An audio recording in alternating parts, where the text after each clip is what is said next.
من رغب عن سنتی فلیس منی. یہ کڑوی بات ہے، مقطع میں آپ پڑھی ہے سخن دسترانہ بات. یہ بہت سو کو بہت بری لگے گی میری بات. خدا کے لیے اس یقین کے ساتھ میری بات سنیے کہ میں کسی کی دل آزاری کے لیے نہیں کہہ رہا ہوں، ایک دینی فریضہ سمجھ کر کہہ رہا ہوں.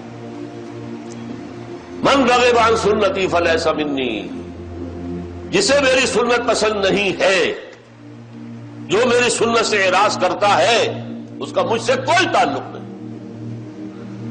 وہ لاکھ اپنی جگہ سمجھتا ہو کہ میں محمد کا امتی ہوں، میرا امتی نہیں ہے. ہو سکتا ہے ہم شفاعت کے امیدوار بن کر حضور کی طرف دیکھیں اور حضور فرمائے دفع ہو جاؤ، تمہارا مجھ سے کوئی تعلق نہیں. میری سنت، اب سنت کسے کہتے ہیں؟ حضور کا طرز عمل. سنتیں چھوٹی بھی ہیں بڑی بھی ہیں.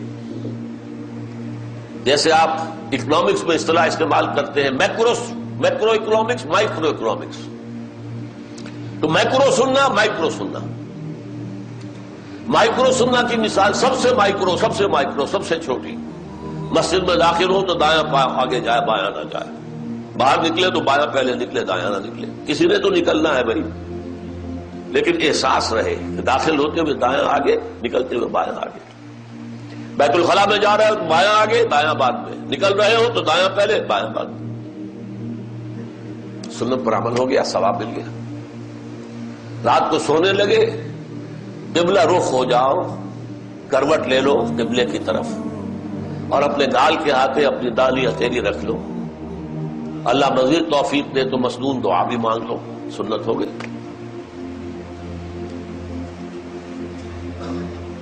اب میں مائکرو سنت کی کوئی تفصیل یہاں نہیں دے سکتا. وہ تو جن کا پہلے ذکر آیا ہے، ڈاکٹر عبدالحی عارفی رحمت اللہ علیہ، ان کی کتاب بہت جامع اس موضوع پر موجود ہے، اسوہ رسول. لیکن ان چھوٹی سنتوں میں سب سے بڑی سنت، میکرو کا ذکر بھی بعد میں آئے گا، چھوٹی سنتوں میں سب سے بڑی سنت داڑھی ہے، جس کا رکھنا سنت مؤکدہ ہونے میں تو شک ہی نہیں ہے. بہت سے علماء کے نزدیک واجب ہے. اور یہ سنت وہ سنت ہے جس کے لیے حکم دیا حضور نے، ایف اللحا وقص الشوارب، داڑیاں بڑھاؤ اور مونچھیں کتراؤ.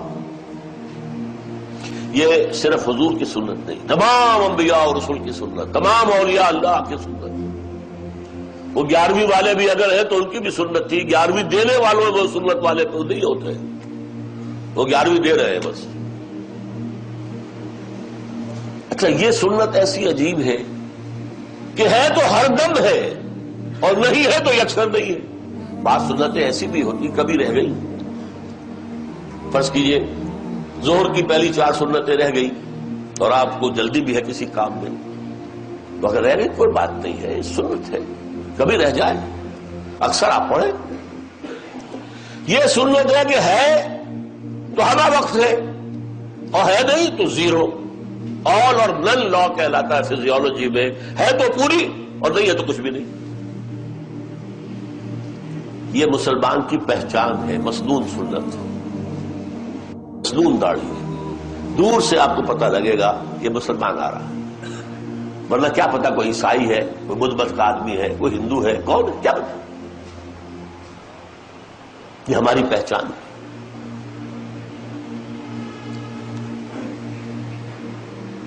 من رغب عن سنتی فلیس منی. غور کر لیجئے، ہم نے کسی کی سنت کو چھوڑ کر کسی کی اختیار بھی تو کی ہے.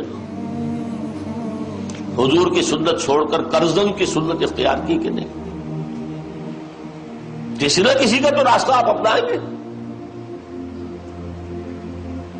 داڑھی مڑانا کب سے شروع ہوا؟ جب کرزن صاحب تشریف لائے تھے انگریز کی پیروی میں.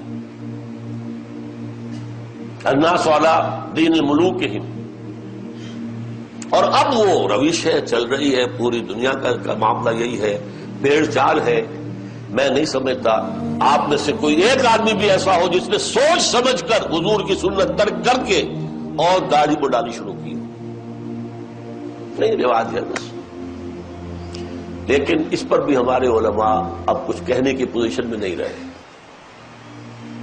جمعہ کے خطبے میں تو یہ باتیں آنی چاہیے. کیا کہیں؟ دیہات میں جاگیردار یا کوئی زمیندار سامنے بیٹھا ہوا داڑھی بڑھائے ہوئے، کیا کہیں اس کے سامنے؟ شہروں میں بھی اکثر و بیشتر انتظامیہ کے افراد جو ہے وہ داڑھی بوڑھے ہیں، کیا کہیں؟ لیکن میں آپ سے خیانت برتوں گا اگر میں اس کا ذکر نہ کروں.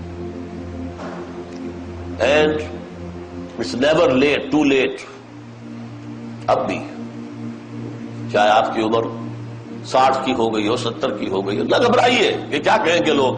داڑھی رکھیے، جوان ہے ضرور رکھے، ضرور رکھے، ضرور رکھے.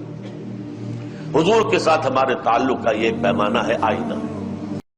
دین کی بات پھیلانا صدقہ جاریہ ہے. ثواب کی نیت سے ویڈیو کو شیئر ضرور کیجیے. جزاک اللہ.